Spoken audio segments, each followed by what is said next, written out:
আজি আমাৰ চহৰ নগৰসমূহত যিসমূহ ব্যৱসায়ী প্ৰতিষ্ঠান আছে, এই প্ৰতিষ্ঠানসমূহ যদি আমি চাওঁ তেতিয়াহ'লে প্ৰতিষ্ঠানসমূহত ব্যৱহাৰ কৰা নাম ফলকসমূহ বহিৰাগতৰ ভাষাত আছে। আমাৰ অসমীয়াটোৰ কোনো অস্তিত্ব নাই। গতিকে আমি স্পষ্টভাৱে ক'ব খোজোঁ, যিসমূহ চহৰ নগৰত ব্যৱসায়ী প্ৰতিষ্ঠান আছে সকলোৱে অসমীয়া ভাষাটো ব্যৱহাৰ কৰিব লাগিব। অসমীয়া ভাষাত তেখেতলোকৰ নাম ফলকসমূহ আঁৰিব লাগিব। যদি এই কাৰ্য তেখেতলোকে অতি শীঘ্ৰে সম্পন্ন নকৰে তেতিয়াহ'লে অসমীয়া জাতি জাগ্ৰত হ'ব হ'ল।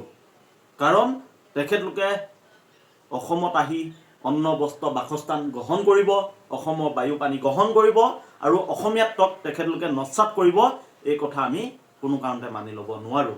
গতিকে স্পষ্ট কথা, অসমত বাস কৰিলে, অসমৰ বায়ু পানী গ্ৰহণ কৰিলে অসমীয়াত্বক আঁকোৱালি ল'ব লাগিব। অসমীয়াত্বক যি আঁকোৱালি ল'ব নোৱাৰে তেওঁ কেতিয়াও অসমীয়া হ'ব নোৱাৰে।